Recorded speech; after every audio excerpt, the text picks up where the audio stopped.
Bienvenue dans cette nouvelle vidéo où nous allons apprendre comment créer un site e-commerce avec Django REST Framework.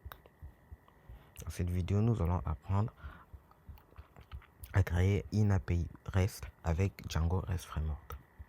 Donc, nous allons apprendre comment faire les CRUD, comment faire des relations de type 1 à plusieurs, plusieurs à plusieurs, mettre en cache les données, la pagination, la recherche, le filtre, mettre en place la documentation Swagger, beaucoup de choses nous allons voir dans cette vidéo. Pour commencer déjà, moi je vais créer un dossier mkdir et je vais appeler ça e-commerce Tito. Et ensuite, je vais entrer dans le dossier et j'y vais, le dossier que j'ai nommé e-commerce Tito, je vais copier et le mettre ici, comme ça, pardon. Comme ça, il va créer directement le projet et entrer dans les dossiers. Ah, je crois qu'il fait une bêtise, il n'arrive pas à faire les deux. Donc, ça existe déjà, e-commerce Tito, et je vais entrer à l'intérieur. Maintenant, ce que nous allons faire, nous allons créer un environnement virtuel. Donc pour ça, je vais utiliser la commande python-m venv. Je vais faire entrer. Maintenant que notre environnement virtuel est créé, ce que nous allons faire, nous allons l'activer. Et pour l'activer, nous allons utiliser la commande source venv/bin/activate. Entrer et mon environnement est activé. Maintenant, ce que je vais faire maintenant, je vais installer Django. Pour installer Django, la commande c'est pip install Django. Maintenant que Django est installé, nous allons installer Django REST Framework qui va nous permettre à faire nos API. Donc pour ça, je vais aller sur le site de Django REST Framework. Je vais vous mettre les liens dans la description pour vous permettre aussi d'accéder. Sinon, le lien est facile, vous avez juste à taper Django REST Framework dans votre navigateur et vous allez le trouver. Donc pour ça, je vais aller sur l'onglet installation et je vais prendre tout ça, la commande pour l'installer. Et je vais faire pip install Django REST Framework. Maintenant que Django REST Framework est installé, ce que je vais faire maintenant, je vais créer un projet Django. Donc pour ça, je vais faire la commande Django admin start project. Je vais l'appeler core et je vais les créer sur les dossiers actuels. Maintenant que mon projet Django est créé, ce que je vais faire, je vais l'ouvrir avec mon éditeur de code. Et c'est parti. Donc ce que je vais faire maintenant, je vais installer une librairie que j'aime bien qui s'appelle Django Environ qui va me permettre de créer des fichiers d'environnement. Donc pour ça, ce que je vais faire, je vais cliquer sur installation et je vais prendre cette commande pour l'installer. Je vais venir ici dans mon éditeur directement et je vais cliquer sur terminal. Donc il va patienter pendant que l'éditeur scanne tous les fichiers de mon projet. Donc je vais copier la commande python-m pip install tout ça. Et moi, ce qui est sûr, j'ai pas besoin de la partie Python. Et je vais cliquer entrée pour l'installer sur mon projet.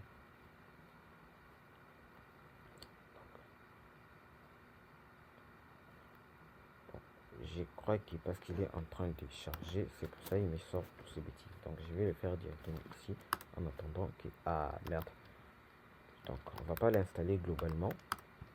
Je vais juste l'installer pour mon projet. Ce que je vais faire, je vais juste simplement copier ici et faire pip install Django Environ pour l'installer ici.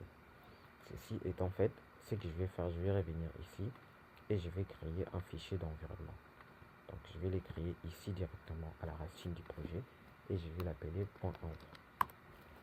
Donc ce que je vais faire maintenant, je vais configurer une librairie. Donc pour ça, je vais revenir sur le site et je vais cliquer sur Quick Start. Et on va voir comment on fait pour le configurer. Déjà, premièrement, je vais copier ça. Et revenir ici. Moi, je crois que je vais le coller ici. Et il faut importer Environ. Donc je vais l'importer vite fait sur la librairie qu'on vient d'installer. Et ensuite, ce que je vais faire, je vais copier cette ligne qui va le configurer. Et il faut aussi importer OS. Alors, premièrement, ce que je vais faire, je vais prendre Secret Key et je vais le coller ici. Pardon. Je vais le coller ici et je vais prendre tout ça et je vais le coller ici. Et après, je vais effacer env et la variable là-bas, on l'a appelée Secret Key. Et je vais aussi faire pareil pour debug. Donc, je vais coller ça ici. Donc, lui, là, il n'aime pas les espaces. Et ici, je vais enlever la valeur pour dire qu'on a mis ici et on a appelé ça du bug. Après, qu'est-ce que je vais faire? Je vais configurer mon REST framework. Pour ça, je vais revenir sur le site et je vais continuer à scroller et il faut prendre ça et le mettre ici dans Installed App pour que Django puisse prendre ça en compte. Et ce que je vais faire ici en bas, je vais scroller et je vais prendre cette partie REST framework. Pour le moment, on va garder ça vide. On va s'en occuper un peu plus tard. Après, ce que je vais faire maintenant, je vais configurer ma base de données. Moi, je vais utiliser Postgre. Vous pouvez utiliser SQLite si vous intéresse. Donc, si vous voulez utiliser SQLite, tout ce que vous aurez à faire de ne pas toucher cette configuration.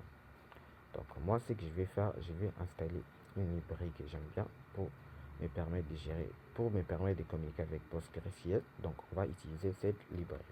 Donc, une fois de plus, je vais vous mettre ce lien dans la description pour l'installer. Donc, ici, cette fois-ci, on va installer directement ici. L'environnement n'est pas activé, donc pour activer l'environnement, moi je vais faire source v1 slash bin slash activate. Comme ça, je vais activer mon environnement et je vais faire la commande pour l'installer directement dans les terminaux dans mon environnement. Donc, après, ce que je vais faire ici maintenant, il faut le configurer. Donc moi, je ne vais pas tout refaire parce que je l'ai déjà fait. Je vais coller ici. Donc ici, les DB Engine, donc l'engine qu'on est en train d'utiliser, nous dans notre cas, on a choisi PostgreSQL, le nom de la base de données, et moi je vais l'appeler simplement e-commerce. Le mot de passe lorsque vous avez configuré votre base de données, le nom d'utilisateur, l'host et le port. Donc nous pour le moment, la base e-commerce n'existe pas, mais on va le voir un peu plus tard. Ici maintenant dans les settings, il faut les changer. On n'est plus en train d'utiliser SQLite, on est en train d'utiliser PostgreSQL. Copier-coller et les mettre ici. Comme ça, il va chercher les DB Engine depuis le fichier env et ainsi de suite. Maintenant, ce que je vais faire, je vais créer la base de données e-commerce. Donc vous, si vous n'avez pas PostgreSQL installé dans votre machine, je vous invite de l'installer. Ce que je vais faire, je vais venir sur mon table plus ici, qui est connecté directement avec Postgre, et je vais créer ma table e-commerce. Donc on a ici la table e-commerce qui existe déjà. Donc je vais créer ça pour tester. Ce que je vais faire, je vais le drop simplement et je vais coller e-commerce comme ça. La table est drop. Et je vais faire new et je vais créer la table e-commerce. Ok, et la table est là. On peut l'ouvrir. On voit ici que la table, on voit la base de données est créée et il n'y a pas de table pour le moment. Donc pour tester si la configuration que j'ai mis ici marche, je vais créer une migration. Donc pour ça, je vais faire Python manage.py et je vais faire la commande migrate pour créer le migration. Et vous allez voir, il a créé toutes les tables. Donc si je viens ici, j'actualise, on peut voir nos tables qui ont été créées. Ça veut dire que la communication marche bien entre Django et mon PostgreSQL. Maintenant, on a dit qu'on va créer un site e-commerce. Donc ce que je vais faire, je vais créer ce qu'on appelle une application. Donc simplement, moi, je vais faire la commande Django-admin start app et l'application, moi, je vais l'appeler simplement API. Donc, mon application est créée, elle est là. Donc, ce que je vais faire, je vais venir ici dans, pardon, IRL. Je vais venir dans Settings et je vais l'ajouter comme une application. Donc, install app et je vais l'ajouter API comme ça. Comme ça, Django va le reconnaître.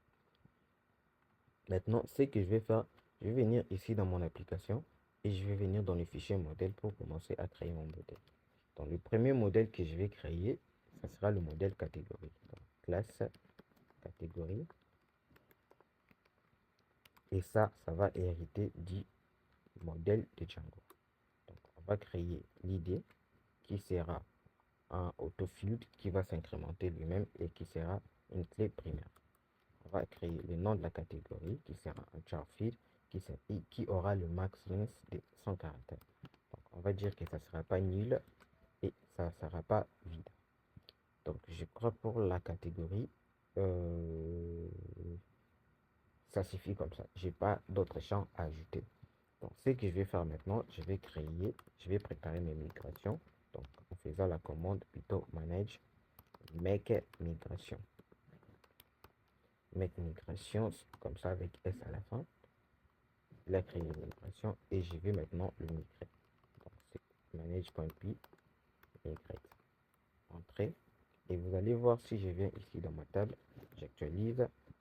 La table catégorie est créée. Il a appelé ça API catégorie. Donc si vous ne voulez pas du préfixe API catégorie, c'est que vous pouvez faire, vous pouvez venir ici en ajoutant classe meta et vous allez changer le nom débit table comme ça et vous pouvez changer le nom par exemple catégorie. Donc ce que je vais faire, je vais refaire la commande make migration pour prendre en compte les modifications et je vais faire la commande migrate pour le migrer.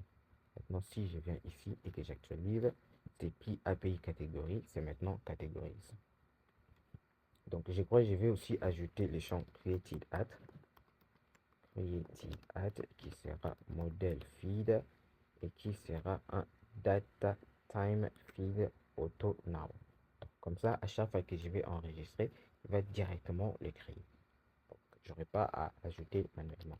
Donc, pareil, si vous avez ajouté quelque chose, il faut faire la commande manage make migration et ensuite faire la commande migrate. Ici, j'avais déjà créé la table, j'ai pas mis de valeurs par défaut, il m'a posé une question. Donc ici, ce que je vais faire, je vais dire provide a one of default which will be set on all exist one. Donc il va directement mettre une valeur par défaut et moi je vais cliquer sur entrée et je vais cliquer sur entrée. Donc il a fait de migration et ensuite je vais faire la commande migrate. Comme ça c'est fait et si je vais encore dans ma table pour vérifier, on va voir la commande est-il at qui vient de s'ajouter. Maintenant, ce qu'on va faire, on va encore venir ici dans notre index.py et je vais créer ce qu'on appelle un serializer. Donc pour ça, je vais faire serializers.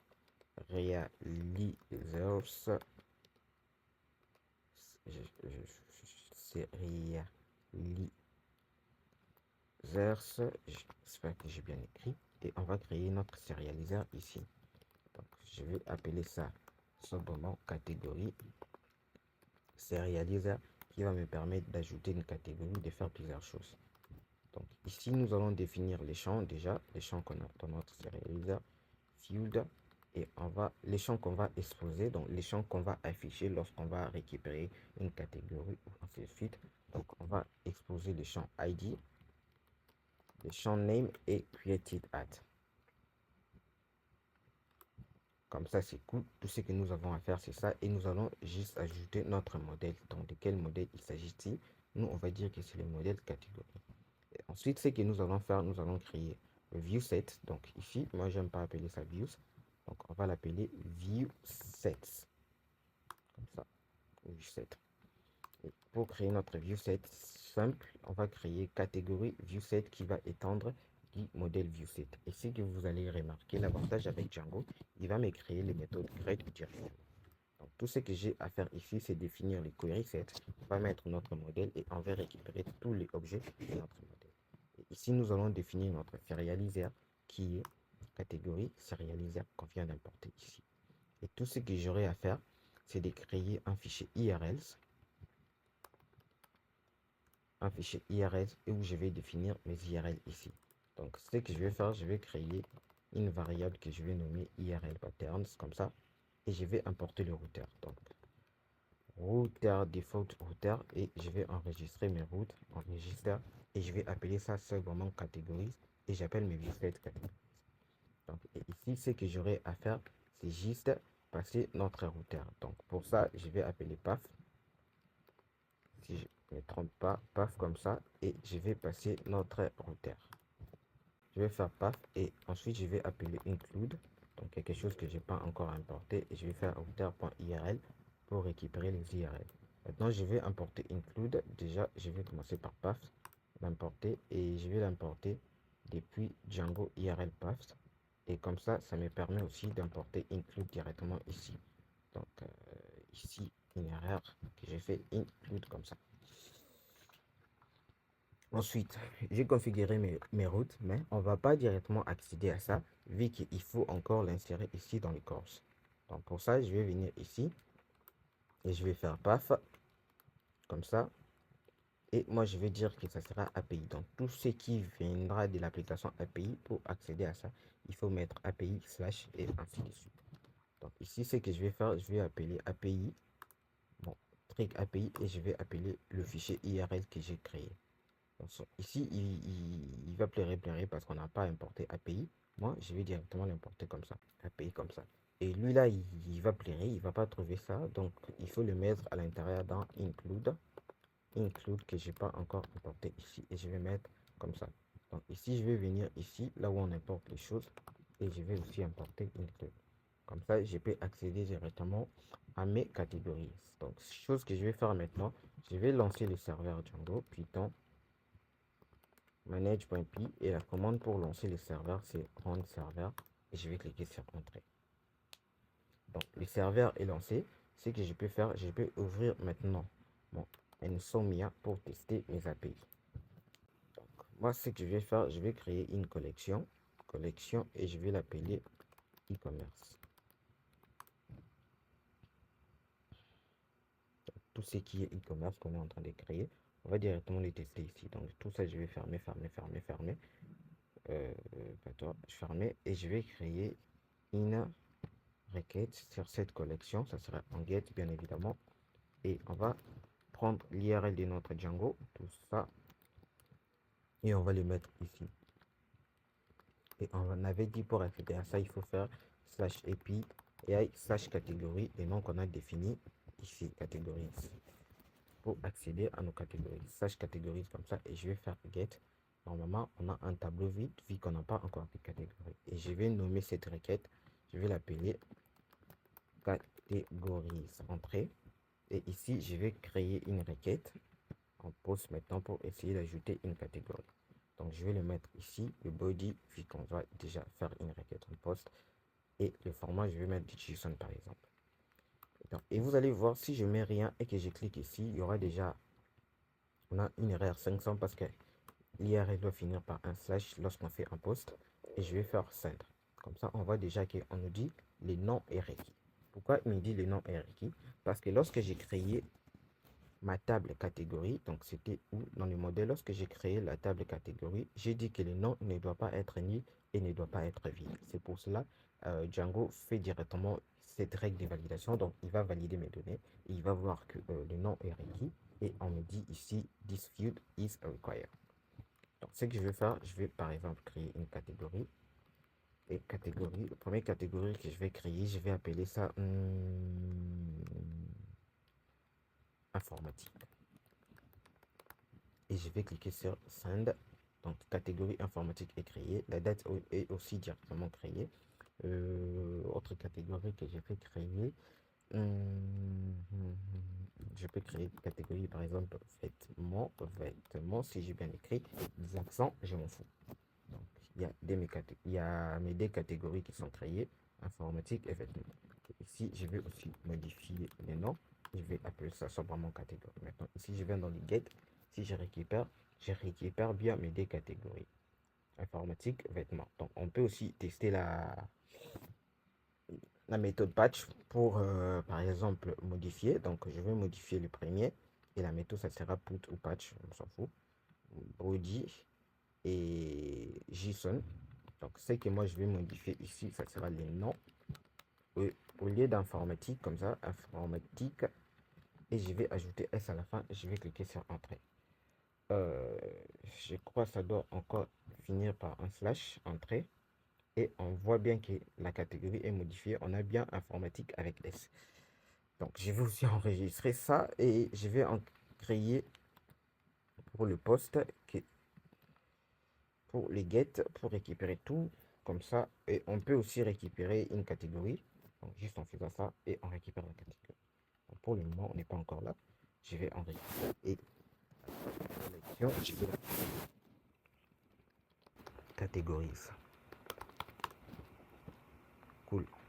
Et je vais copier ça pour le coller ici. Et on va essayer de supprimer une catégorie. Donc ce que je vais faire déjà, je vais ajouter une nouvelle catégorie et je vais faire des bêtises. Donc je vais faire comme ça, blablabla, c'est créé, je ferme ça parce que j'ai plus besoin de ça. Ici dans la collection, on va essayer de le supprimer. Donc je crois que c'est catégorie 3 et on va mettre slash parce que je crois que ça sera obligatoire et la méthode ça sera delete. Ici je vais modifier le nom, je vais appeler ça catégorise. Et si avant déjà de faire ça, je vais faire une requête pour récupérer tout. On a bien le troisième qui est créé là. Et ici, dans le delete, je vais effacer le troisième qui est maintenant effacé. Si j'ai fait une requête, on voit bien que le troisième est effacé. Donc, en moins de 10 lignes, on a réussi à faire les codes avec Django. Dans cette partie, nous allons mettre en place notre modèle pour les produits. Donc, pour ça, déjà, je vais tout fermer. Et je vais venir dans le modèle. Donc, on va l'ouvrir un peu rarement. Ici, ce que je vais faire, je vais créer mon modèle product. Product et modèle comme ça. Ici, on va déjà créer le champ ID, le name, le produit aura le nom. On va dire que ça sera requis. On va aussi créer la description,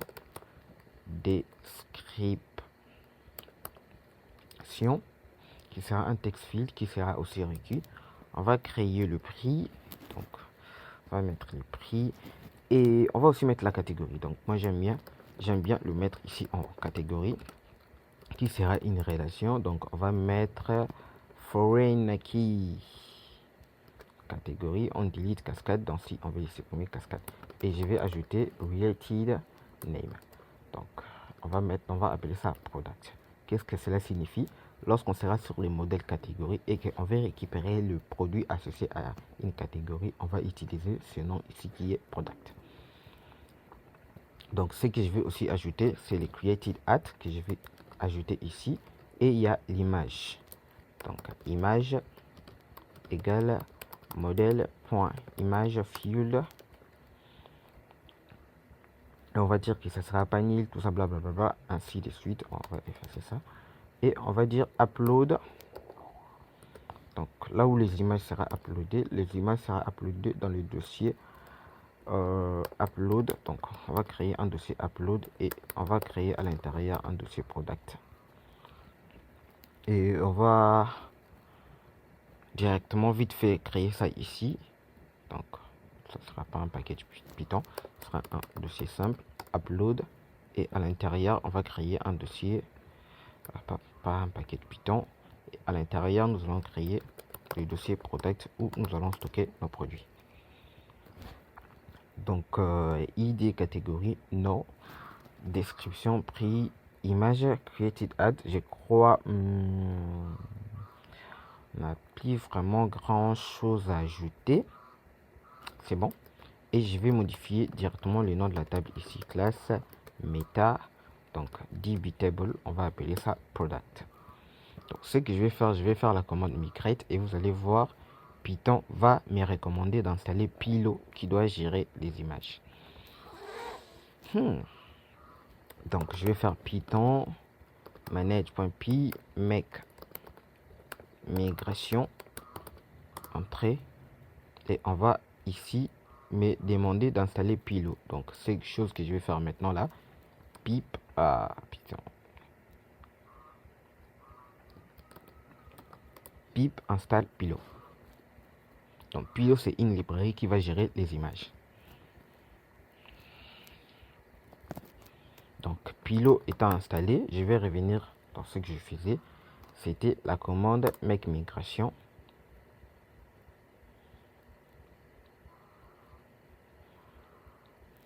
Et je vais encore faire la commande de Python manage.py migrate pour migrer maintenant. C'est bon, on a migré. Chose que je vais faire maintenant, je viens de constater que j'ai oublié. Je vais créer une modèle que je vais appeler product image. Donc on peut avoir plusieurs images pour notre produit. Il n'y aura pas vraiment de nom sur ça. Donc il y aura juste ça, image, comme ça. Et lui là, il aura une relation dans la table product. Donc ici, ce qu'on va faire, on va venir sur product, pas là-bas, ici, on va mettre product égale tout ça, tout ça. Donc ici déjà, je dois décaler ça, mettre ça en bas. Sinon, Django ne va pas trouver le modèle product. Donc, notre image comme ça, il sera toujours uploadé sur le dossier upload. Et ici, related name, on va appeler ça image. Donc, ça veut dire que lorsqu'on est dans le modèle product et on veut récupérer les images associées à ces produits, nous allons appeler notre relation image ici.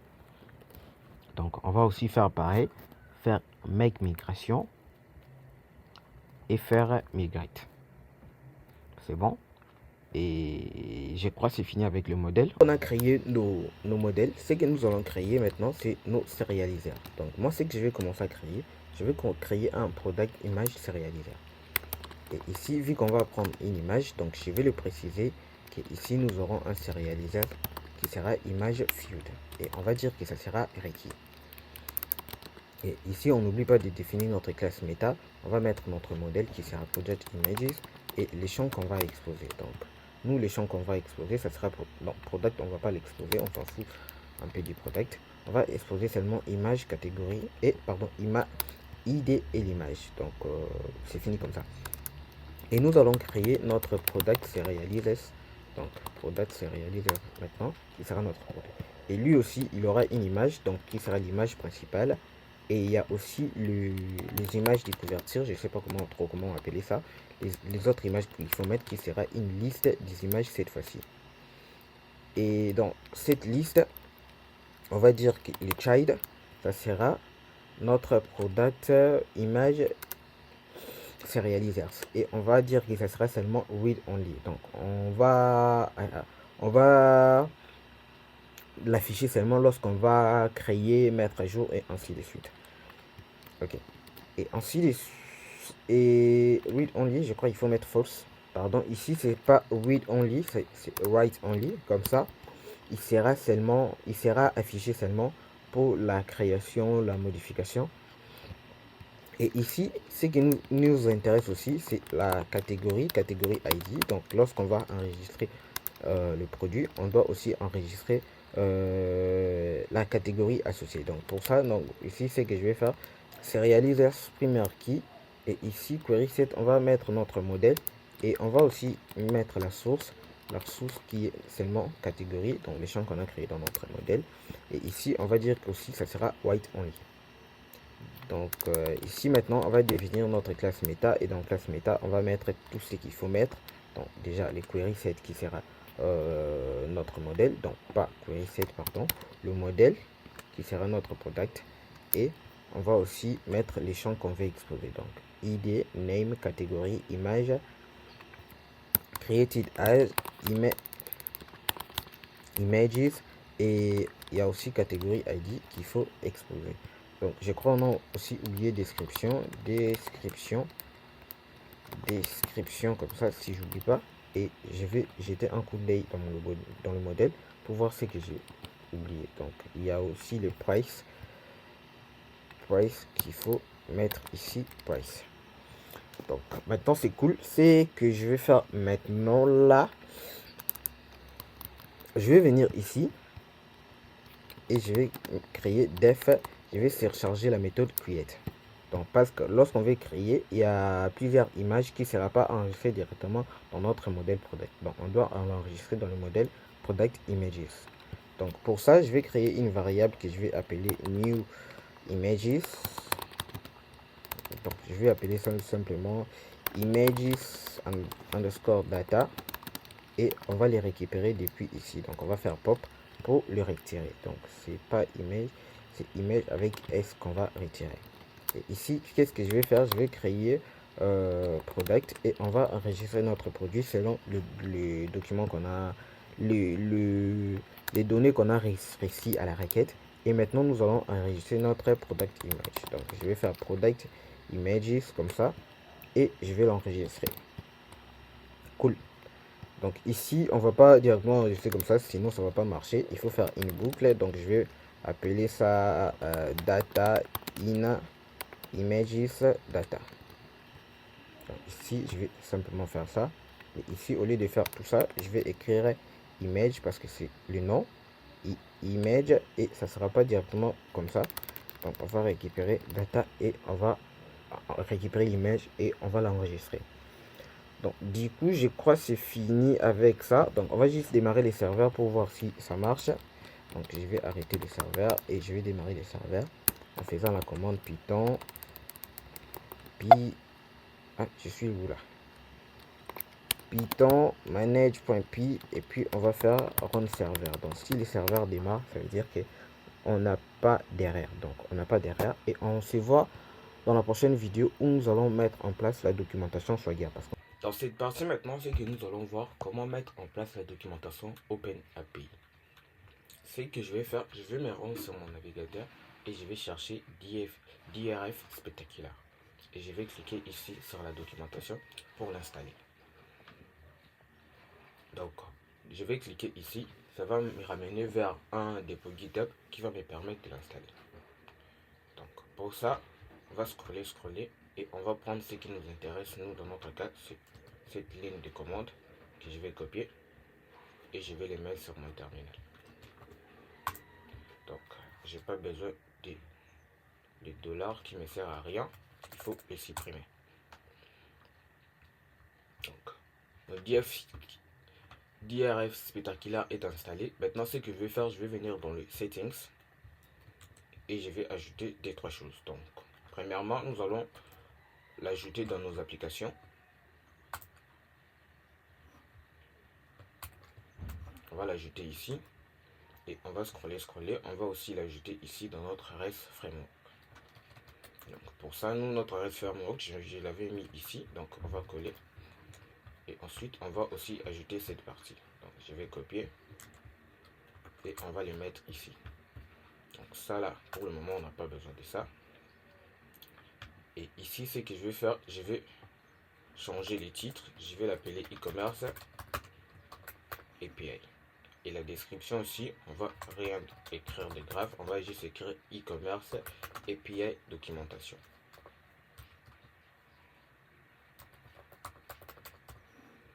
Et la version, on va garder le serveur include schema, donc on peut l'enlever. Bon, on va carrément l'enlever parce que ça sert à rien. Et ce qu'on va faire maintenant, on va scroller. Bon, moi, ce que je vais faire, je vais venir ici, DSKey Spectacular, et je vais changer de documentation. Donc, je ne vais pas utiliser cette documentation, je vais prendre celui-là. Et on va scroller. Donc, je vais aussi vous mettre les liens. Ne vous en faites pas. On va scroller vers le blog pour voir ce qu'il faut ajouter. Déjà, ça là, nous pour le moment, on n'a pas l'authentification. Je ne vais pas l'ajouter. Je vais ajouter celui-là. Donc, je vais le mettre ici. Et on va copier nos deux schémas ici pour les mettre dans notre fichier IRL des dossiers corps.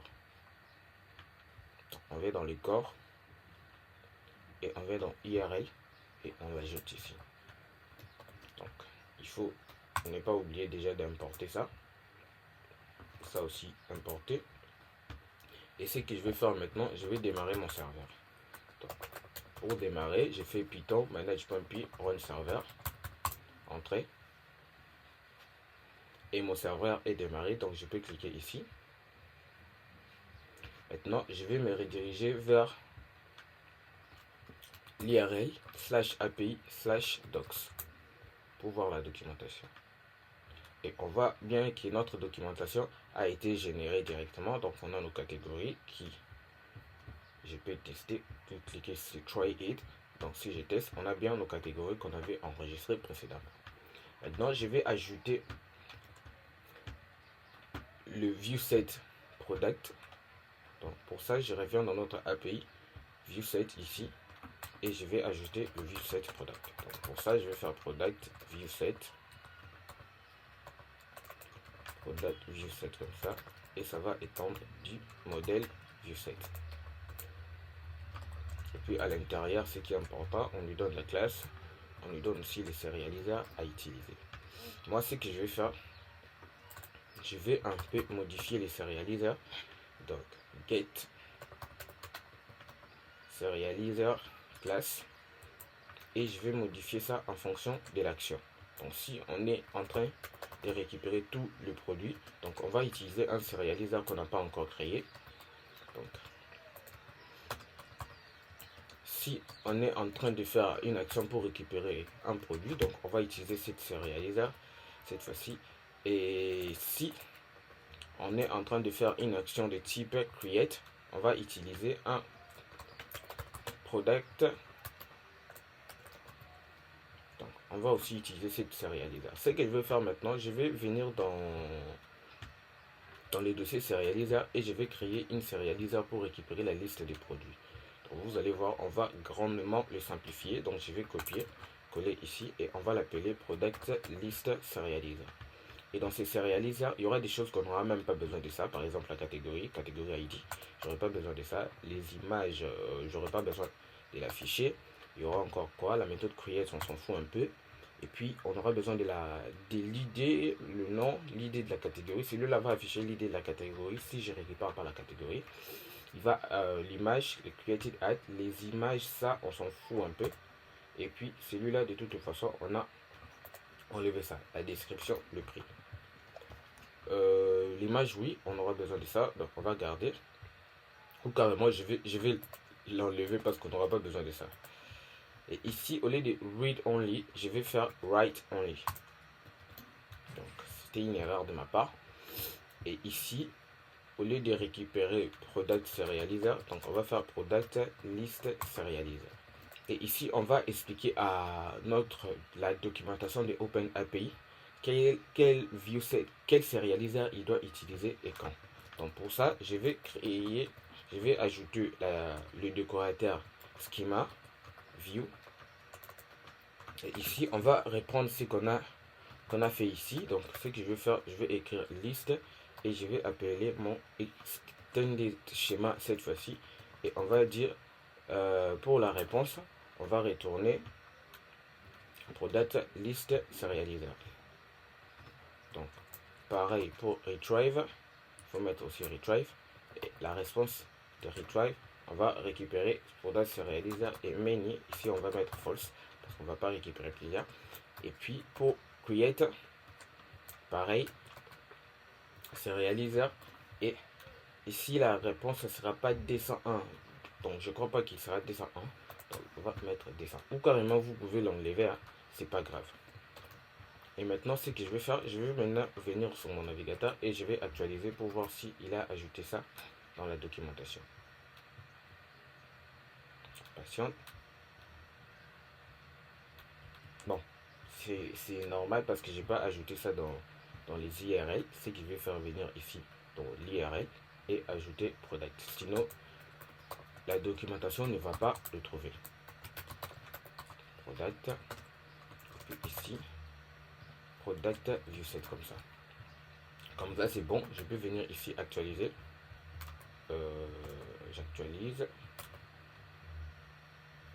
Et on a bien nos produits qui ont été ajoutés ici. Donc, je peux faire try out et je vais faire exécuter. On voit bien, on a un tableau vide parce qu'on n'a pas encore ajouté les produits. Et ce que je vais faire, je vais essayer maintenant d'ajouter un produit. Try it now. Et puis,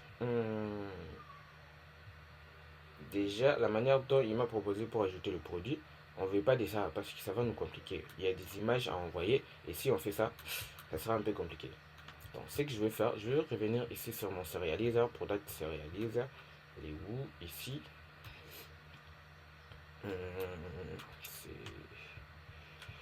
Product serializer, elle est là. Ici, au lieu de read only, aussi, on va faire write only, sinon ça ne va pas apparaître là-bas.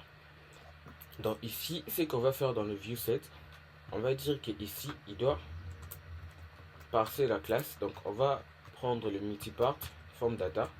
Donc, multipart. Je crois que je vais l'importer depuis bref. Et puis on va faire forme parser comme ça. Comme ça, il va parser ça, il va le prendre comme un type form data. Donc vous voyez avec l'endroit où je peux ajouter des trucs. Donc vous voyez bien comment ça fait. Donc je vais cliquer sur try out. Et image ici, je peux cliquer sur Add Item. Donc, on ne veut pas de ça.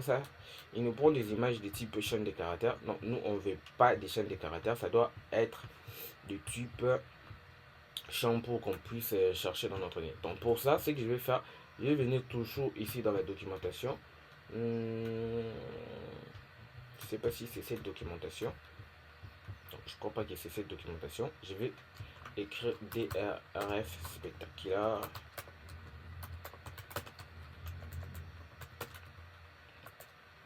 Form Field Image. Je crois que je vais trouver comme ça. Ce qu'on va faire, on va commencer par le premier. On va voir qu'est-ce qu'il nous propose. Donc, ça on a fait. Ça on a fait.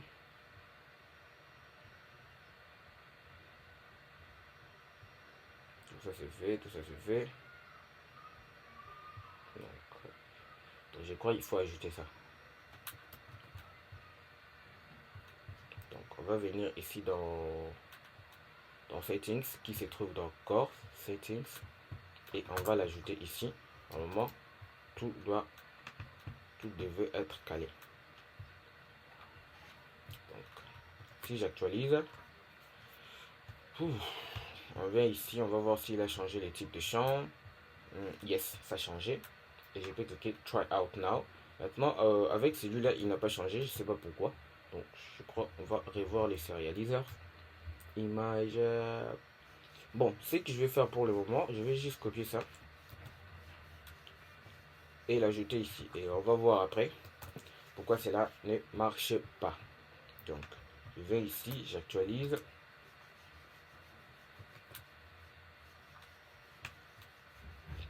Donc ici, on voit bien que normalement tout va bon. Et on va essayer d'ajouter un produit. Donc on va appeler simplement product 1. Catégorie, ici on ne devait pas le voir. Donc c'est juste parce qu'on a mis ça là-bas. Mais on va le modifier. Ici, la description, je vais mettre n'importe quoi. Le prix, je vais mettre 300. Ici, je vais essayer d'ajouter une image. Je vais prendre celle-là. Encore. Et puis je vais prendre toujours celle-là. Et on peut ajouter d'autres images ici. Donc cette fois-ci, je change. Et lorsque j'ajoute catégorie là, va me poser des problèmes. Image field is required. Et ici, déjà, ce que je vais faire, je vais prendre catégorie. Catégorie comme ça. Je vais appeler ma catégorie viewset. Serializer, pardon. Catégorie serializer. Et on va dire white only false. Donc, comme ça, ça ne va pas apparaître lorsqu'on veut ajouter. White only false. Et les images, je ne sais pas trop pourquoi il me dit image RQ alors que j'ai bien fourni les images. Problème, l'image RQ. Donc, je vais voir pourquoi on me dit que l'image est requise. Eh bien, l'image ici. Comment j'écris image requise. Déjà, dans mon modèle, j'ai pas image. Je sais pas pourquoi j'ai ça. Je vais essayer d'enlever ça. Je vais essayer d'enlever. Et je vais réexécuter le code. Donc, exécuter. Exécuter. Il dit toujours que l'image est requise. Waouh. C'est quoi ça? Ah ouais. Ouais. Je vois l'erreur. Ici, c'est list field. Ouais. C'est compliqué.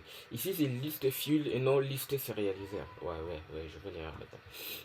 Si j'exécute, normalement, ça devrait marcher. On a maintenant une erreur. On dit create did not return an object instance. Bah, ici, c'est simple. Ici, à la fin, ce que je devais faire, c'est retourner product. Simple, comme bonjour. Et on va retester si cela va marcher. On a l'erreur encore parce que le serveur a bloqué. Donc, j'enregistre. Et on a bien le produit qui a été ajouté. Donc ici, ce que je vais faire, je vais maintenant venir ici pour tester, pour voir si le produit a été bel et bien ajouté. Ouais, on a bien nos deux produits qui ont été ajoutés. Donc on voit bien ici la catégorie, ici ça affiche 1. Donc si on veut afficher la catégorie, ce que je peux faire, on peut juste simplement copier ça et venir le coller ici. Comme ça, lorsque je vais faire une requête, donc on va patienter le serveur à redémarrer. Lorsque je vais faire une requête, comme ça vous allez voir, il me récupère aussi la catégorie. Et on va maintenant voir si on veut récupérer un produit en particulier. Et on voit bien, il récupère, mais il ne récupère pas les images. Donc pour ça, ce que je vais faire, je vais encore créer une variable que je vais nommer images et qui sera ça. Mais je sais pas trop comment l'appeler. Ah, maintenant ça commence à poser problème. Ouf. Bon, je crois on va créer un viewset pour ajouter, un serializer pour ajouter et un serializer pour voir les détails. Donc ça, on va considérer c'est pour ajouter. Et ici, on va l'appeler product details serializer. Donc là-bas, on n'aura pas besoin de ça. Là, correct. On n'aura pas aussi besoin de la méthode create. Et ça là, on n'aura pas besoin de ça. Ce qu'on peut faire maintenant, c'est faire images et on va les charger. Donc c'est product image serializer comme ça. Et ça sera read only. Comme ça, il va nous récupérer tous nos images. Donc ce que je vais faire, ici aussi catégorie. Oups. On va prendre product et on va venir dans notre viewset.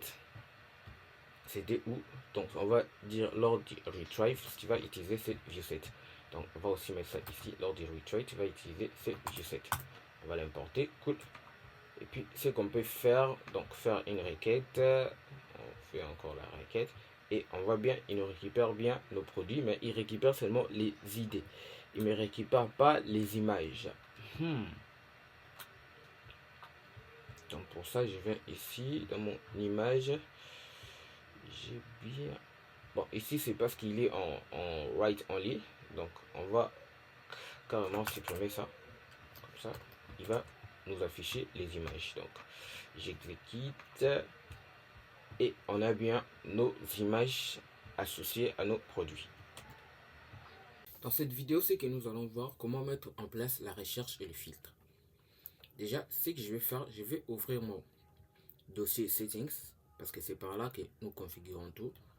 Dans le dossier settings et je vais venir sur le site de Django REST Framework. Donc ici on est sur la section filtre. Donc si vous ne savez pas comment cliquer, vous venez ici dans API Guide et vous allez cliquer sur filtre. Donc on est sur le section filtre et ce que nous allons voir, nous allons copier tout ce que Django REST Framework nous demande de faire pour mettre en place le filtre. Donc nous, ce que nous allons faire, nous allons copier ça et le mettre en place dans notre fichier settings. Donc on va les mettre ici, le filtre, puis je vais bien formater les codes et ensuite je vais démarrer mon serveur. Donc, sans avoir ajouté quelque chose d'autre, vous venez déjà de mettre en place le filtre. Donc ce que je vais faire, je vais démarrer.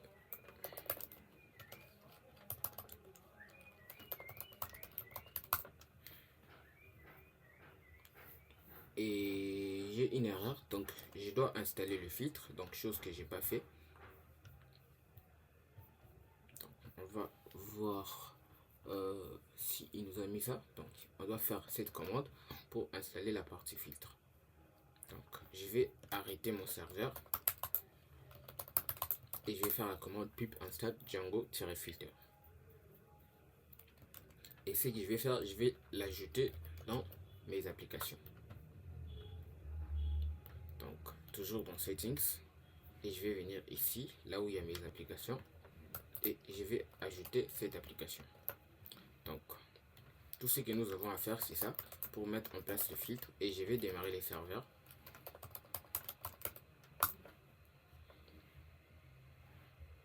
Donc comme ça, mon serveur est démarré. Je peux accéder à mon serveur et accéder à ma documentation. Donc, on n'oublie pas déjà, lien c'est API/docs. Donc, ici, on a les products. Je peux cliquer sur Try It Now pour voir. Mais ici, avec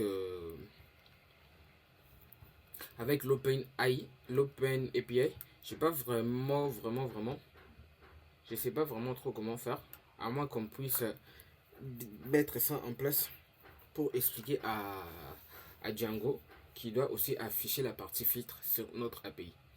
Et moi, ce que je vais faire, je vais ouvrir mon Ansomia et je vais venir ici dans e-commerce qu'on avait créé. Donc, je vais simplement copier cette partie et la mettre ici. Mais au lieu de la catégorie, on va mettre product. Donc, ce que je vais faire, je vais revenir sur ici la documentation pour voir un peu comment l'utiliser. Donc, on nous dit de mettre ça ou de mettre ça. Donc, c'est pareil.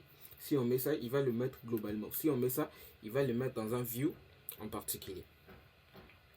Donc, ici, on met les champs à filtrer. On nous montre aussi comment filtrer, tout ça.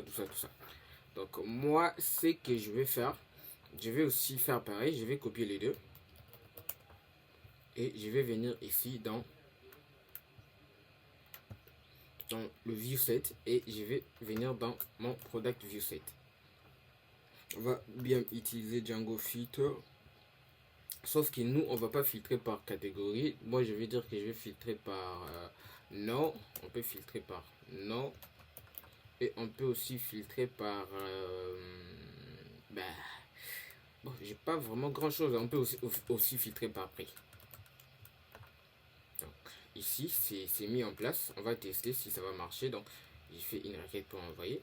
Je vais dire que attendez, on avait dit qu'on peut filtrer par nom, donc j'ai fait name égal, donc je fais tout ça. Bon. Bon, il nous affiche les dés parce que les dés ils ont le même nom. Donc je peux aussi pas filtrer par prix parce qu'on va pas vraiment voir des différences. Donc ce que je vais faire, je vais enregistrer un produit.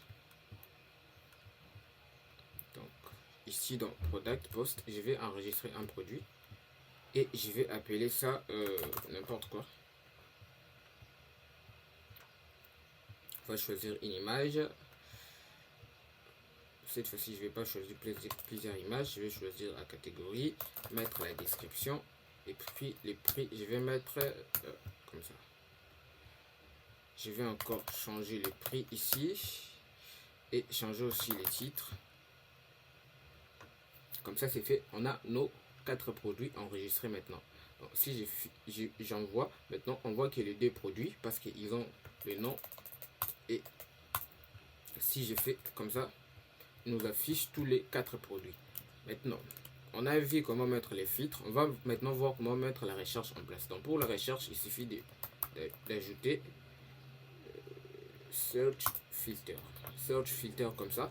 Et puis, pour rechercher, et on va aussi définir les champs de recherche. Donc, on va écrire search field et on peut chercher par nom ou par prix. Donc, nous, on va simplement chercher par nom. Comme ça, c'est mieux. Et je vais cliquer sur entrée pour faire la recherche. Il nous affiche seulement le produit qui commence par ST. Donc, maintenant, on va voir comment ordonner. Donc, pour ordonner, on va aussi ajouter ça ici. Order filter. Et ici, moi, je vais définir les champs de ordering filter. Donc on peut ordonner par nom. Je crois le produit avait aussi la date et created. Et on peut aussi ordonner par created at. Donc ici je vais enlever et je vais voir si l'ordre va marcher. Donc pour le moment il n'a pas fait ça. Et moi ce que je vais faire, je vais écrire order by created at. Donc si je ne me trompe pas, je crois que je me suis trompé. Donc on va revenir sur la documentation pour voir comment ordonner. Donc ici il nous montre la recherche, donc tout ce qu'on vient de faire. Il nous montre aussi la recherche avec des expressions régulières, chose qu'on ne va pas faire. Il nous montre l'ordre, donc c'est ordering. Moi j'ai écrit order by, donc c'est ordering comme ça. et moi je vais faire created at. Comment mettre en place, je vais par exemple essayer d'ordonner. Imaginons par exemple que nous avons si j'ai fait 10 000 données et lorsqu'on fait la marche la requête pour récupérer les produits, il va nous récupérer tous nos 10 000 produits. Donc moi je sais pas bien pour le PyName, aussi que nous allons mettre en place. On a vu comment faire la recherche, le mécanisme qui va nous permettre ordonner nos articles. Je sais pas si on dit in ou un mécanisme, de toute façon je m'en fous. Mécanisme qui va nous permettre de récupérer nos produits, qui va pas récupérer tous nos produits, il va récupérer par exemple 10 produits et ensuite on va encore récupérer 10 produits, comme ça on va commencer à paginer. Donc pour ça, ce que je vais faire, je vais toujours revenir dans mon navigateur et je vais cliquer sur API Guide et je vais cliquer sur pagination. Comme ça, on va voir comment mettre en place la pagination. Donc ici, ce qu'on nous demande déjà de faire, c'est ajouter ça. Donc moi, je vais prendre ça et l'ajouter dans mon settings. Et c'est ici qu'on va l'ajouter. Et on va aussi ajouter page size. Page size ici, c'est l'attribut qui va nous permettre de savoir combien d'éléments on veut récupérer par page. Moi, j'ai pas beaucoup d'éléments, j'ai 4 éléments. Donc, je vais mettre D pour voir que la pagination marche. Donc, pour ça, je vais venir ici, je vais envoyer. Je vais encore envoyer. Et on voit bien que la pagination marche. Pour le moment, il nous récupère des éléments. Il nous dit compte 4. Ça, c'est le nombre total d'éléments que j'ai. Et ça, c'est la page suivante. La page précédente, donc si on avait fait paginer. Et ainsi de suite. Donc, on va voir maintenant comment aller à la page suivante. Donc, pour ça, je vais toujours revenir ici. Ici, il nous montre quelque chose. Ça, on ne va pas le faire pour le moment. Ça, c'est pour définir une pagination personnalisée. Donc, nous, on ne va pas le faire pour le moment. Donc, pour changer de page, ici, on nous montre qu'il faut faire slash page égale 4. Donc, nous, c'est ce qu'on va faire. Et on va définir la page de pagination. La classe de pagination. Pagination classe. Et on va utiliser la classe page number pagination. Et puis on va venir ici maintenant pour tester, pour voir si cela marche maintenant. Je vais essayer d'aller sur la deuxième page. Qui me demande de faire ici. Parce que c'est le plus simple. Donc je fais ça pour aller à la page suivante. On voit bien qu'on est à la page suivante. Donc ici, page là, on peut modifier ça. Donc si on veut, on peut modifier. Donc si vous voulez modifier, vous n'avez qu'à regarder la documentation ici, c'est qu'ils sont en train de faire. Maintenant, nous allons voir comment mettre en place l'authentification. Déjà, ce que je vais faire, je vais ouvrir mon terminal et je vais venir sur le site de Django. Je vais choisir l'authentification de. Donc, on va scroller un peu. On va choisir JSON Web Token. Et ensuite, je vais cliquer sur les liens pour me ramener dans la documentation. On est sur le page GitHub de Django REST Framework Simple JWT. Et ensuite, je vais venir ici dans Full Documentation Visite pour venir dans la documentation du librairie. Et je vais cliquer sur la sélection installation pour voir comment l'installer. Donc, je vais copier cette partie et je vais venir ici pour l'installer.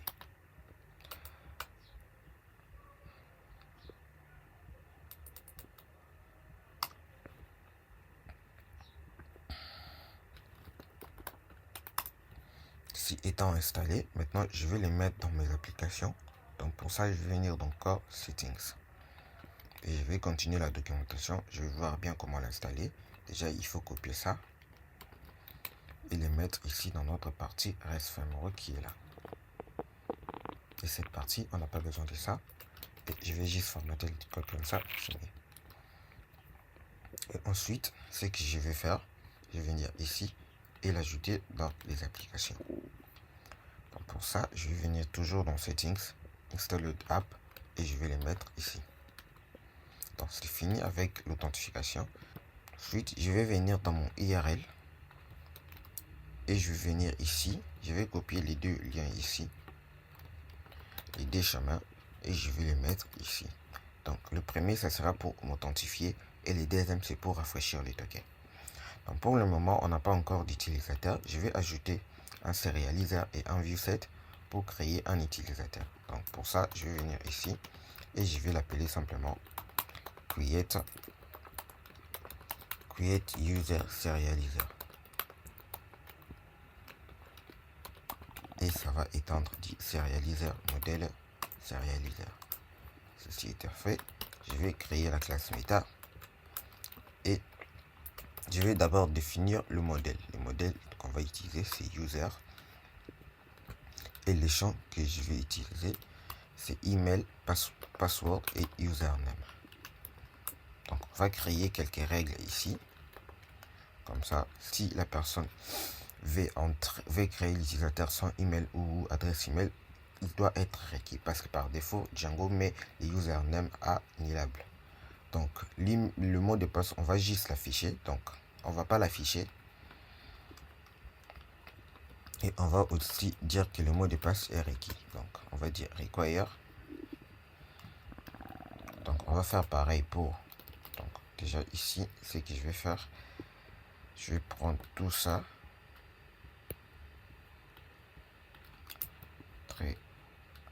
Très comme ça. Je vais le faire descendre. Lui là va venir ici à la ligne. Donc on va aussi faire pour email. On va dire que l'email est requis. On va aussi faire pour username, pareil, username est requis. Et ça doit pas aussi être nil, donc on va faire nil, hello nil, hello blank, on va mettre ça à false. Comme ça on peut pas entrer de valeur vide. Donc hello blank, on met ça à false. Pareil aussi pour password. Et on va mettre hello blank ou hello blank, donc pas nil. Hello blank, on met ça à false. Donc c'est fini avec notre serializer. On va maintenant venir dans notre viewset pour créer le viewset pour ça. Mais cette fois-ci, on va pas créer un viewset, on va créer un generic. Donc je vais venir ici dans viewset et je vais importer generic. Donc je vais créer une classe que je vais appeler create user generic ou viewset. Bon, on s'en fout un peu. Donc, regarde ce qu'il m'écrit. On va juste l'appeler create user viewset. Écrit, c'est pas un viewset. Donc ici, ce qu'on va faire, on va tout effacer, tout ça. On va mettre comme ça, on va écrire generic.create API view. Ici, on va définir le modèle. Déjà, pas le modèle, pardon. On va définir les query sets. C'est notre user et on va importer le user depuis Django et non REST Framework. Django.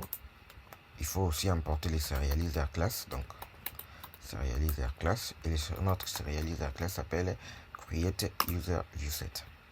Donc, je vais l'importer. Ah, pardon. Qu'est-ce que je viens de faire? C'est pas create user viewset. C'est create user serializers. Donc, chose que je vais importer ici. Et je vais l'importer vite fait. Maintenant, je vais définir la méthode create. Parce qu'on aura besoin de faire quelque chose dessus. Create comme ça. Et dans cette méthode, on aura besoin du query set. Donc, pas query set, c'est serializer. On va récupérer les serializers et on lui renvoie les données. Donc, ce que je vais faire, je vais vérifier si les données sont valides. Donc, les règles de validation qu'on a définies ici. Ici, on va vérifier si c'est valide. Si c'est pas valide, on va lever une exception. Ensuite, si tout ça c'est bon, on va faire save. Et celui-là va me renvoyer un utilisateur. Et maintenant, ce que je vais faire, je vais générer mes tokens, mes paires de tokens. Donc, je vais faire comme ça. Et je vais appeler la méthode token. C'est pas token, pardon, c'est refresh token qui vient du librairie qu'on vient d'installer. Et ce que je vais faire for users. Donc, on va générer les tokens pour cet utilisateur. Et ensuite, on va renvoyer la réponse. Retourne response. Et dans notre response, on va envoyer l'access token. Donc, access token. Et on va faire ester. Sinon, il ne va pas arriver à le faire. Et on va aussi renvoyer le refresh. On va aussi envoyer le refresh token.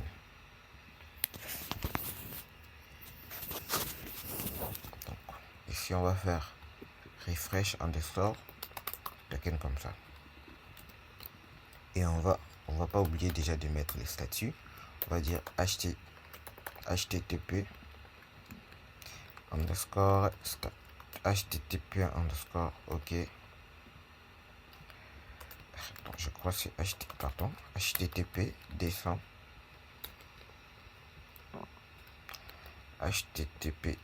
ok, comme ça c'est fait. Maintenant on va l'enregistrer dans nos URL.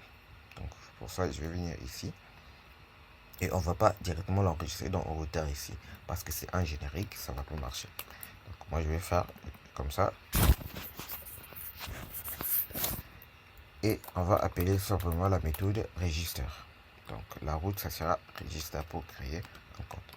Et on va appeler notre create view set et on va faire as view comme ça.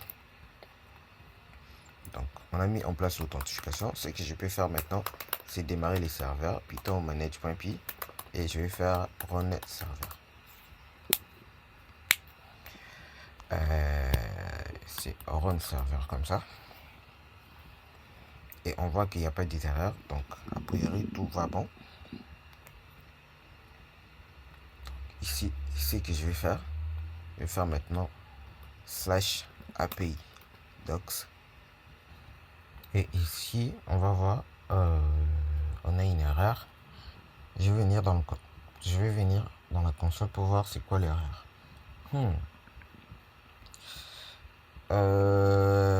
Ouais, je crois ici dans le serializer j'ai fait quelque chose. Je crois ici dans le serializer, ouais c'est ça l'erreur. Je vais actualiser et l'erreur a disparu. Donc, du coup on a la route ici pour créer l'utilisateur et puis la route ici pour se connecter et ça c'est pour rafraîchir le token. Maintenant pour le moment je ne peux pas créer l'utilisateur pour la simple et bonne raison, lorsque je vais essayer de créer un utilisateur il va enregistrer les mots de passe en clair. Donc chose que je peux faire, j'essaie de venir dans mon serializer ici et c'est de redéfinir la méthode create. Donc pour ça on va modifier les choses. Donc je vais récupérer les passwords depuis validation.pop et je vais retirer le mot de passe. Donc pop, c'est les passwords que je vais retirer. Et ici on va enregistrer notre utilisateur. Donc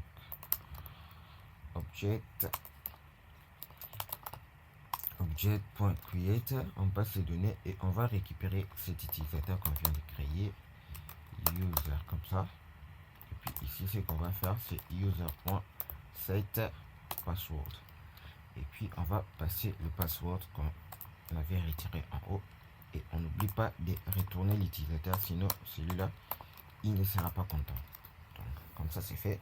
Maintenant je vais essayer de créer mon compte utilisateur. Donc pour ça je vais venir dans register et je vais créer un compte. Donc je vais appeler par exemple gen et puis gmail.com. Donc le mot de passe on va garder simple, on va simplement mettre password et puis le nom d'utilisateur je mets gen. Donc mon compte est créé, on a le refresh token et on a l'access token.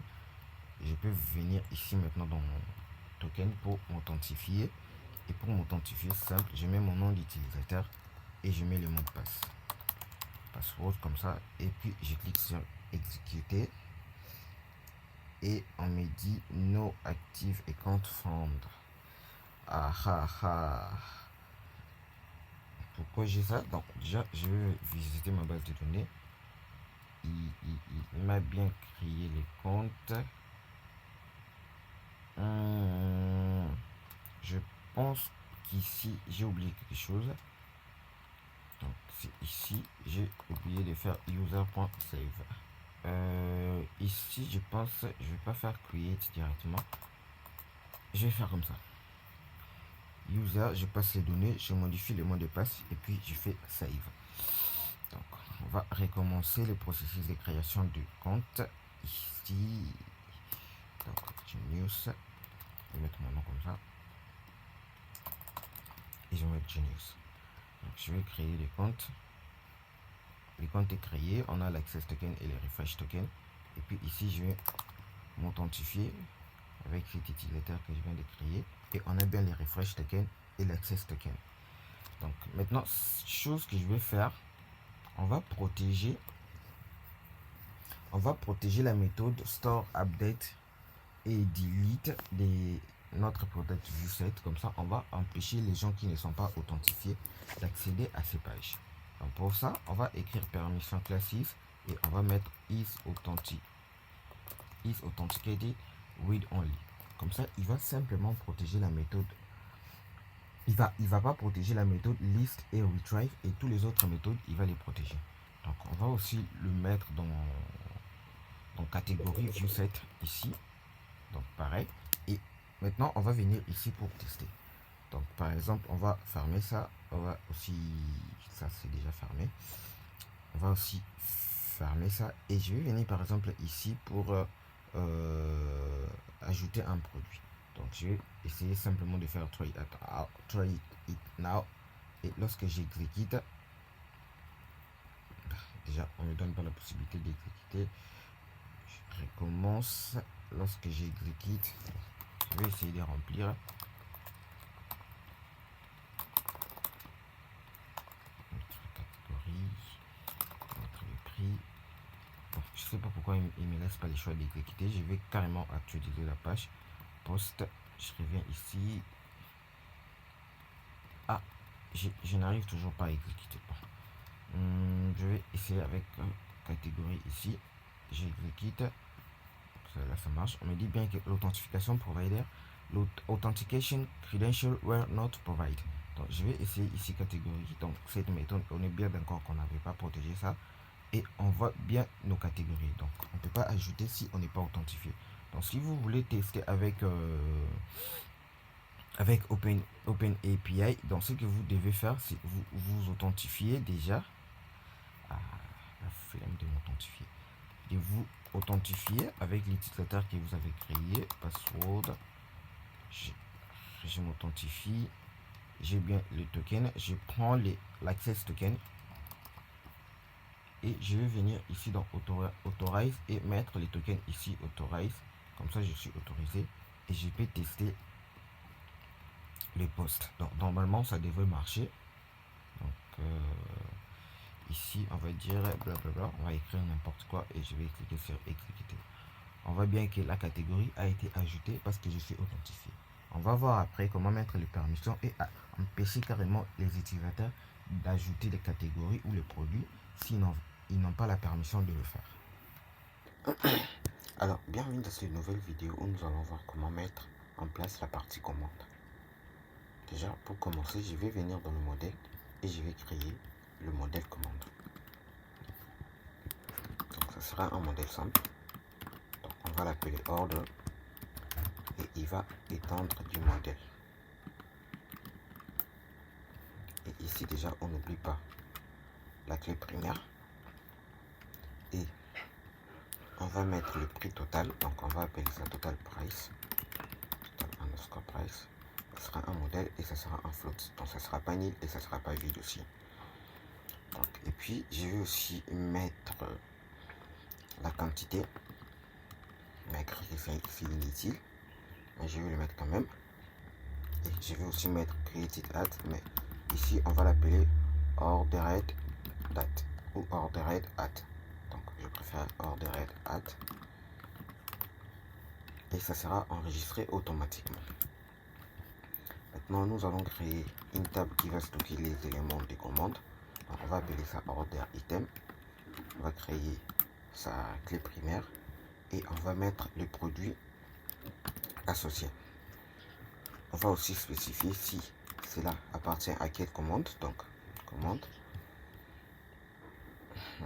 Et puis, on va mettre le prix. On va mettre le prix. On va aussi mettre la quantité. Donc la quantité commandée. Et ici, ce que je vais faire, j'ai oublié l'utilisateur. On va mettre l'utilisateur associé. Donc ce sera un modèle. Et l'utilisateur, on va l'importer depuis Django. Donc le propriétaire dit commande, la personne qui a commandé. Forcément pour nous, ce sera l'utilisateur commandé. L'utilisateur connecté. Mais ça, on va voir ça un peu plus tard. On va mettre ici le statut de la commande. Donc, pour ça, moi, je vais créer un énigme que je vais mettre en haut. Donc, pour ça, moi, je vais créer un énigme que je vais mettre en haut. Donc, je vais le mettre ici. Classe, et on va l'appeler order static. Et ça va étendre du modèle.textChoice.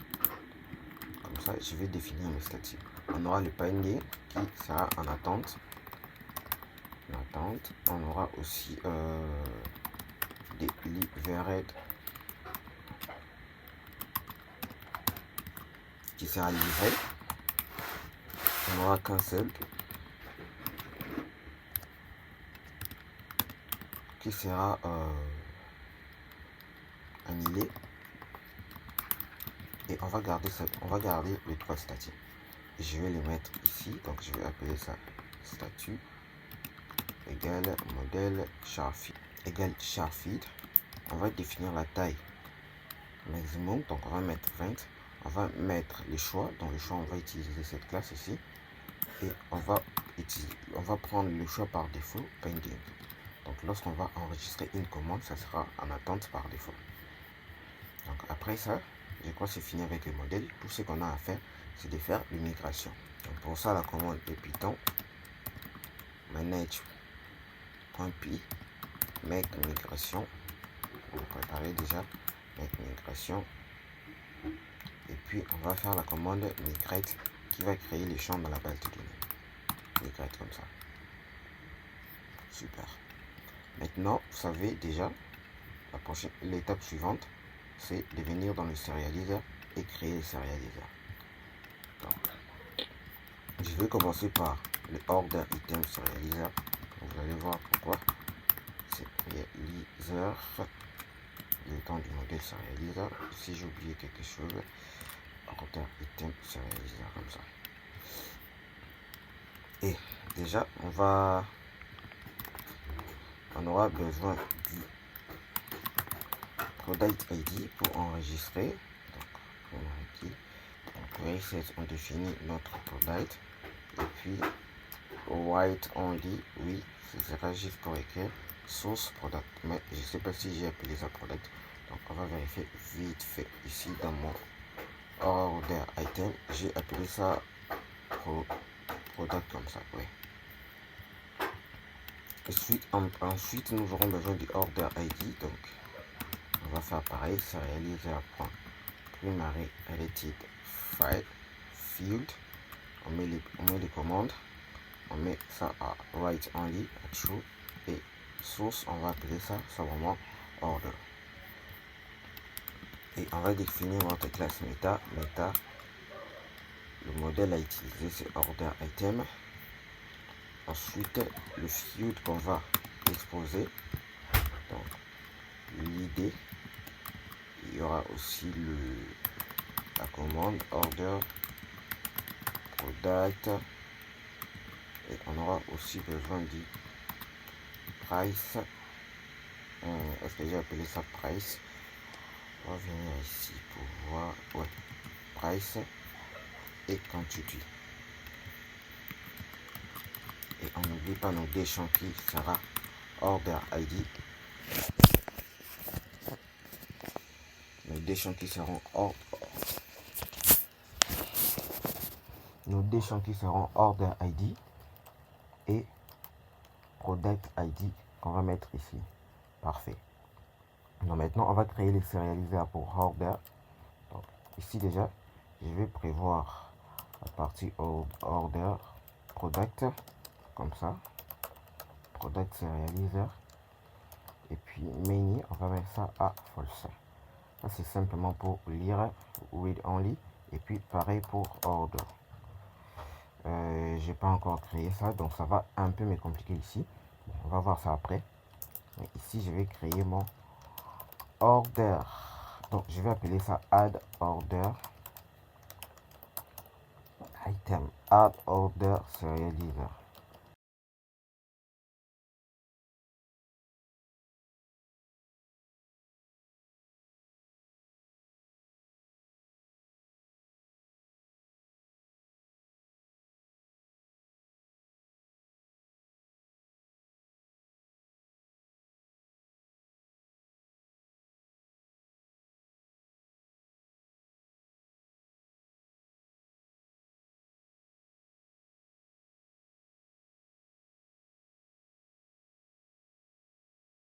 user ID.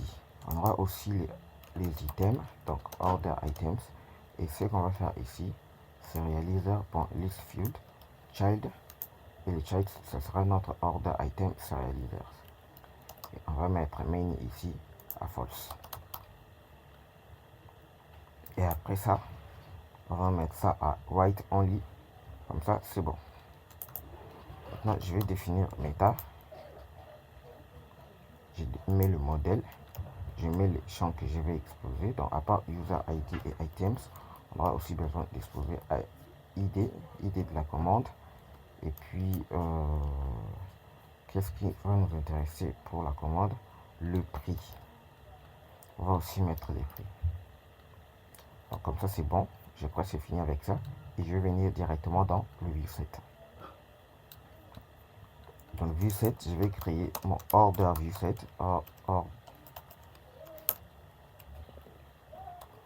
Order viewset. Et ici, on met query set, on met notre order, notre modèle order. La classe de sérialisation, c'est notre add order. Non, on va pas mettre ça ici, donc on va pas mettre la classe ici. On va faire ce qu'on avait fait avant. Donc on va créer une classe qu'on va appeler getSerializer_class. Donc en fonction de l'action self.action, si c'est une liste, on va retourner un serializer qu'on n'a pas encore fait. Donc sinon, si on est dans le cas de retrieve,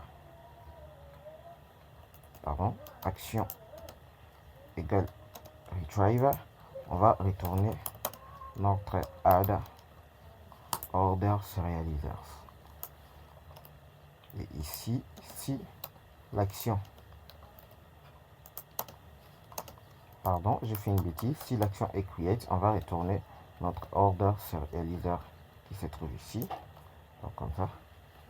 Et pour nos deux méthodes ici, on va encore ajouter un viewset pour ça. Donc je vais le mettre ici. Je vais l'appeler order list serializer qui va étendre notre modèle serializer. Et ici, on va pas se compliquer la vie. Donc on va venir ici, on va prendre déjà ça là et le mettre ici. Items, on va dire, ça sera nos items. On va pas afficher ici lorsqu'on récupère la liste des commandes, donc on va pas l'afficher ici, mais par contre on va récupérer l'utilisateur associé. Donc on va appeler notre user serializer que j'ai pas encore créé, donc on va créer ça après. Et ici on aura aussi la date, c'est où order at la date. On aura aussi besoin du statut comme ça.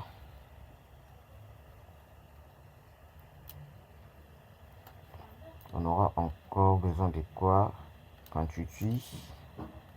Donc ça c'est la quantité totale des éléments qu'on a commandés. Total price. Total price. Du coup j'ai oublié de mettre total price ici. Donc, il y a total price qu'il faut mettre. Il y a aussi quantity qu'il faut mettre.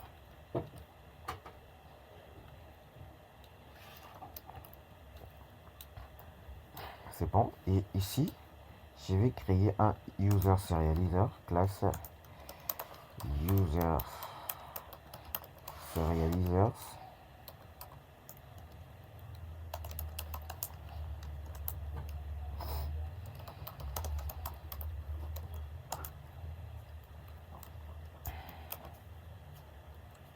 Donc, on aura juste besoin d'exposer ces champs par password. Donc, comme ça, c'est bien. Et je vais mettre ça ici, user serializer. Et puis, on va prendre main et on va mettre ça à false. Donc, ça sera read only. Comme ça c'est pour récupérer la liste de nos commandes. Donc, on va retourner ça ici. On va l'importer chaud. Maintenant, on va faire la méthode pour récupérer une commande. Donc, le serializer pour récupérer une commande. Donc pour ça, je ne vais pas me casser la tête, je vais juste dupliquer ça. Et ce qu'on va ajouter, c'est les items. Donc on va appeler ça order details. Et ce que je vais ajouter ici, ce sera juste les items. Et là-bas, on avait appelé ça order items. Donc pour ça, je vais faire order items égale tout ça, order items, et on va mettre many à true ici. Je vais prendre mon order items et je vais mettre ça ici. Comme ça, lorsqu'on récupère la liste des commandes, on récupère pas les éléments du commande, on récupère juste la liste de tous les commandes. Mais lorsqu'on veut voir une commande en particulier, là, on peut voir aussi les éléments associés à ces commandes. Donc, je crois que c'est fini. Donc, je vais revenir ici. Et liste, c'est bon. Donc, sinon, on va retourner ça. Pas de choix. Et ici, je vais faire ce qu'on avait fait autrefois. Donc, je vais faire extend view. Et lors de la liste, on va faire ça. On va dire que la réponse, ça sera notre order serializer. Bon, cette fois-ci, je ne vais pas faire tous ces blablabla. Donc, je vais juste faire ça. Comme ça, vous allez voir les deux manières de le faire. Ça, c'est pour la liste. Donc, lorsqu'on aura appelé la méthode retrieve, je vais faire pareil, response, pas order list. Ici, je vais appeler mon order details, comme ça. Et je vais mettre ça ici, lors du retrieve. Et lorsqu'on va créer, lorsqu'on va faire create, toujours pareil, et on va mettre la réponse qui sera notre add order serializer. Donc, je vais démarrer le serveur pour tester. Python manage.py run server. Donc, il n'y a pas d'erreur, ça veut dire que tout marche bien. Donc, je vais vérifier. On va scroller pour chercher notre partie commande. Ouais, on a oublié de le mettre dans les IRL. Donc, IRL ici. Je vais venir faire router.register order et puis on va appeler notre order du site. Donc, je vais dans la page, j'actualise. Donc, on a une erreur. Donc, je crois que c'est dans le serializer. Qu'est-ce que l'erreur dit? Price is not valid model order.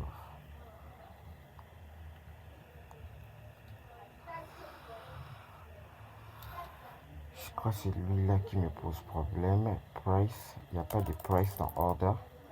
C'est total price. Donc, pareil ici. C'est total price qu'il faut mettre.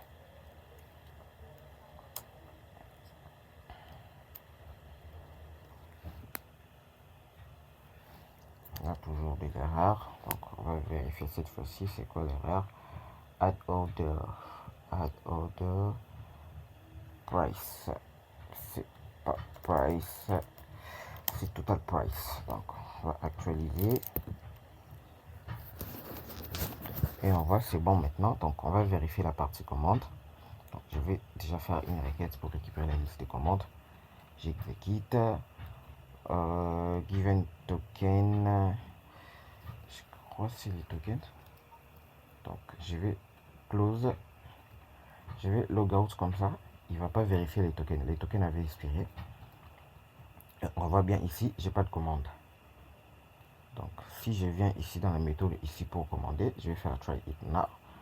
Try it out. Donc, ici, les user ID, je vais simplement mettre 1 parce que je sais que ça existe. Et puis, les items, order et order ID. Donc, order ici, normalement, ça ne devait pas apparaître. C'est dans order item ici que je devais faire ça. Donc, c'est ici que je devais faire ça. Donc, du coup, on n'a même plus besoin de faire ça.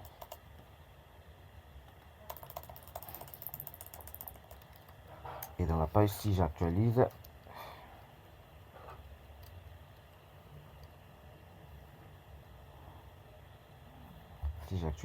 je vais ici dans order et ça disparaît. Donc, je vais mettre l'idée d'utilisateur en dire. Le price, je vais mettre 2000.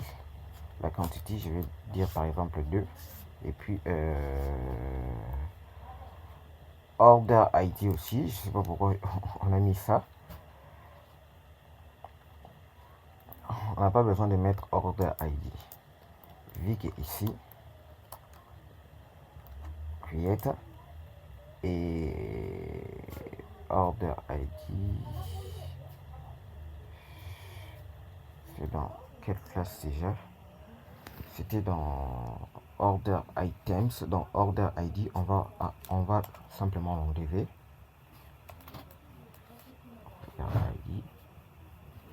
Ici, ce qu'on va faire, déjà, on va créer une variable pour récupérer les items. Donc, on va faire validated data items, parce que j'ai appelé ça items. Yes, items, on va les retirer. Je vais créer une variable order qui va stocker les commandes. Donc, order.object create comme ça. Et puis ici, on va faire une boucle sur nos commandes. Donc, je vais faire item in items comme ça. Et je vais appeler notre order items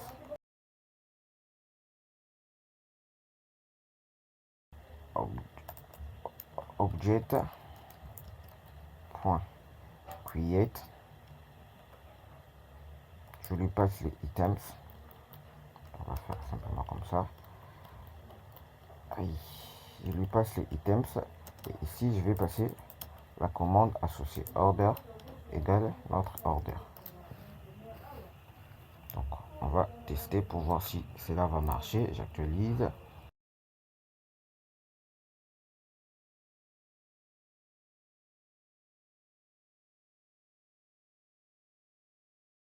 Et ici, je viens dans order. Et c'est bon maintenant. Donc, je mets l'idée de l'utilisateur. Je mets les prix des 100. Je mets la quantité par exemple de 2. Je mets les product ID 1. Je mets par exemple 200 x 2, ça fait 400. Et puis la quantité, je vais mettre des. Donc ça sera géré automatiquement donc, dans votre logique à vous. Donc ici, on peut dupliquer et mettre plusieurs commandes, plusieurs produits. Je ne sais pas si j'ai plusieurs produits, je ne me rappelle plus. Et je vais exécuter déjà pour voir. C'est quoi le problème? On dit user ID does not exist. Ça veut dire que l'utilisateur avec l'ID 1 n'existe pas. Donc on va tester avec D. Pareil, D aussi n'existe pas. Ce que je vais faire, je vais ouvrir directement ici ma base de données pour voir les utilisateurs que j'ai enregistrés ont quel identifiant. Donc il y a 8 et 9. Donc ici je vais tester avec celui-là 9. Je quitte. On a bien une erreur, donc ça c'est logique, il a bien enregistré la commande. Donc si je viens ici pour vérifier order, bon on a même oublié de modifier ça, order, on voit bien il a enregistré dans order items et il a aussi enregistré les items. Donc ici vous connaissez déjà l'erreur, c'est simple. Ici on n'oublie pas de retourner la commande comme ça. Et lorsque je viens pour enregistrer, hop, cette fois-ci je vais mettre des produits et je mets ici par exemple 400 et ça sera pour date ID D. La quantité, le total price, on s'en fout un peu. J'exécute. On voit bien qu'il est enregistré. Maintenant, si je viens ici dans mon order et que j'ai fait la requête pour récupérer tout, on voit bien il nous récupère bien tous nos commandes avec les utilisateurs associés. Il récupère aussi les statuts. Maintenant, si je viens pour voir les détails d'une commande, order ici, pour voir les détails d'une commande, je fais 1 par exemple, la commande qui est l'identifiant 1, et on voit bien la commande, la date, la quantité et les éléments commandés. Bienvenue dans cette nouvelle vidéo où nous allons ajouter une méthode qui va nous permettre de récupérer les commandes d'un utilisateur.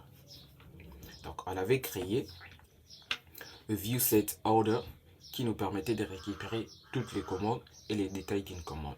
Et cette viewSet, c'est plus orienté côté administrateur que côté utilisateur. Parce que l'utilisateur aussi aimerait récupérer ses commandes à lui. Donc, pour ça, ce que je vais faire, je vais encore créer un viewSet ici. Et je vais appeler ça user. Pardon. Je vais appeler ça user viewSet.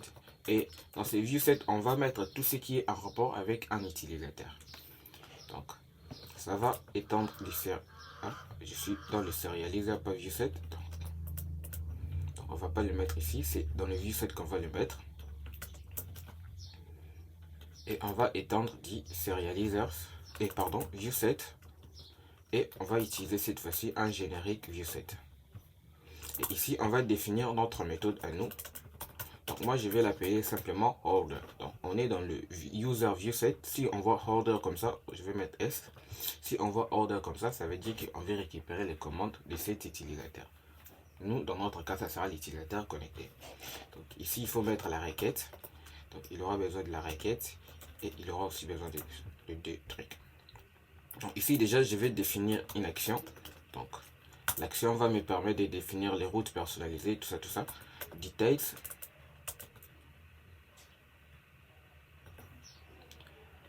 Je sais pas où est-ce qu'il a importé action. Donc on va recommencer. C'est pas dans admin qu'il faut importer.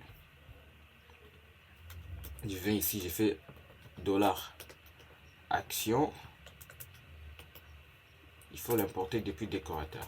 Et puis detail ici, on va mettre false. Donc si on met details à true, il va nous demander de passer l'idée de la commande ou de l'utilisateur dans le paramètre. Nous, en principe, c'est l'idée de l'utilisateur qui va passer. Mais c'est pas ce qu'on veut. Et la méthode à utiliser, c'est la méthode get. Donc je vais définir l'IRL. Donc path IRI. Et je vais maintenant simplement mettre slash orders. J'ai même pas besoin de mettre un slash ici. Order comme ça. Et puis je vais définir encore, pardon, pas ça. Je vais définir mon schema, donc schema view. Donc c'est extend schema. Et on va mettre directement la réponse. Donc response. Et la réponse, il va retourner notre order details. Pardon, pas order details, order list. Je sais même plus là où j'avais mis ça. Mais je crois qu'on avait appelé ça order list serializer. Donc il va retourner notre order list serializer. Et ici, c'est que nous allons faire, nous allons déjà récupérer les commandes. Donc je vais appeler ça order. Et on va pas récupérer tous les commandes. On va les filtrer par l'utilisateur connecté. Donc on va faire user égale request user. Comme ça, il va récupérer les commandes de l'utilisateur connecté. Et ce que nous allons aussi mettre en place, nous allons mettre la pagination. Donc pour ça, je vais créer une variable que je vais appeler simplement page et je vais récupérer la pagination. On va vérifier déjà si ça existe. Is not node. Si ça existe, on va paginer ici. Donc on va créer un serializer, get serializers. Donc many, on met ça à true, bien évidemment. Et puis ici, on va les retourner. Ici, déjà, on n'a pas défini des serializers ici. Pour la simple et bonne raison, on n'aimerait pas définir un serializer global à toutes les méthodes. Donc, ce que moi je vais faire, je vais enlever ça et je vais appeler non order list serializer. Et on passe la page et on passe tout ce qui va avec. Et après, ce qu'on va faire, donc si on n'a pas trouvé ça, on va simplement faire ça. Order serializer comme ça. Et puis on va retourner une réponse simple, donc qui sera comme ça. Donc du coup, j'ai même pas besoin de faire ça. Qui sera comme ça. Sauf que ici, je vais pas utiliser page, je vais directement utiliser mon order et on met many à true, pas oublier. Et puis ici, on va juste définir le statut HTTP et on va dire que le statut ça sera OK. Maintenant, c'est user viewset. Je vais l'enregistrer dans mes IRL, donc je vais venir ici et je vais l'enregistrer. Donc je vais faire router.register. Et on va appeler ça users. Et j'appelle le viewset qui est le user viewset. Ici, en gros, qu'est-ce qu'on va faire? Donc, pour récupérer par exemple les commandes de l'utilisateur, on va faire API /users et puis on va faire /orders. Donc la méthode qu'on a définie ici. Donc ce qu'on va faire, on va les terminer. Bien évidemment, mon truc est démarré, mon serveur est démarré. Ici j'ai une erreur, donc déjà je vais voir pourquoi. Bon, déjà c'est pas clair pour moi, je vais redémarrer les serveurs et ensuite voir pourquoi j'ai cette erreur. Je crois base name qui manque, donc on va l'ajouter ici, base name, et on va l'appeler simplement user comme ça. On va voir si le problème est corrigé. je vais encore arrêter le serveur, je vais redémarrer et il y aura toujours des erreurs. Non, le problème est corrigé et je vais ici dans mon Swagger, je vais actualiser. Du coup, je vais scroller et vous allez venir ça ici. On a bien notre users. Il met user/orders pour voir les commandes.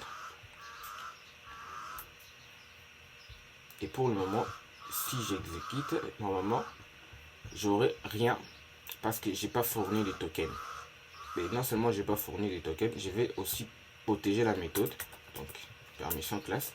Pour accéder à ça, donc il faut être authentifié. Is authenticated. Et puis ça là, il faut l'importer. Comme ça, si je fais les malins, on va me dire que je suis pas connecté. Donc, le serveur n'est pas encore démarré. Je crois qu'il faut redémarrer les serveurs.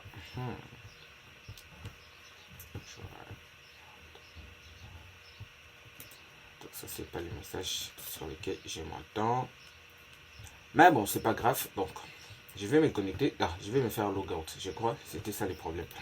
Les tokens que j'avais mis là-bas étaient invalides. Donc, je vais faire logout. On me dit bien que authentication provider were not provided. Bon, si j'ai bien lu, de toute façon, je m'en fous. Donc, je vais essayer de me connecter. Si je me rappelle toujours les identifiants que j'avais utilisés pour me connecter. Me connecter avec Gnews comme ça. Ok. Je vais copier les tokens. Je prends les tokens, je copie et je vais les mettre ici. Authorize comme ça. Et je vais tester ma méthode pour voir si il va me récupérer mes commandes à moi. Donc ici, on a nil parce que j'ai pas encore commandé. Donc je vais essayer de commander. C'était déjà où ici? Je vais essayer de les commander.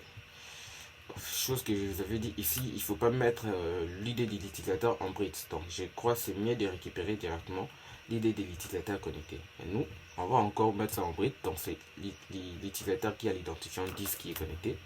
10. Ici on va mettre le price descend.